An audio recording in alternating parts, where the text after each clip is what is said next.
Samut-saring pagbabago ang nagaganap sa istruktura ng bato kapag ang isang tao ay may kidney disease o sakit sa bato. Madalas, ang pinakanapipinsala ay ang glomerulus o ang bahagi kung saan sinasala ang dugo.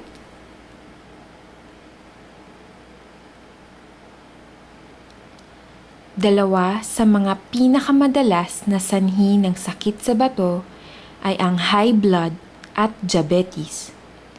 Ang dalawang sakit na ito ay ang nagsasanhi ng paglaki ng mga ugat sa bato. Kasabay ng paglaki nito ay ang pagtaas ng presyon sa loob ng bato at pagkapal ng takip na bumabalot sa glomerulus.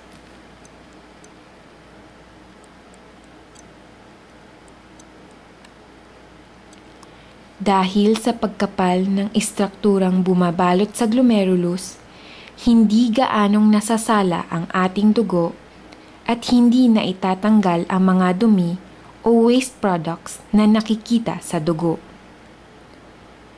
Ang kawalan ng abilidad ng bato na magsala ng dugo ay ang simula ng kidney disease. Kapag ang sakit na ito ay umabot ng 6 na buwan o higit pa, ito ngayon ay tinatawag na chronic kidney disease o pangmatagalang sakit sa bato.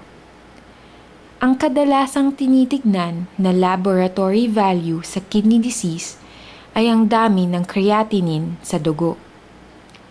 Ang normal na dami ng creatinine sa dugo ay 0.7 to 1.2 milligrams.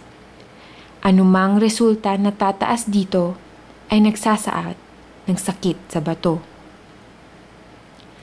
Ang mga sintomas ng chronic kidney disease ay ang mga sumusunod.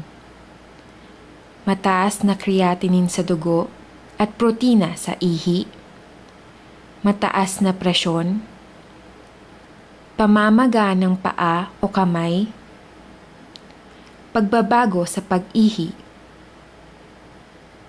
madaling mapagod at panghihina, pangangati ng balat, pagkahilo, at pagbaba ng hemoglobin sa dugo.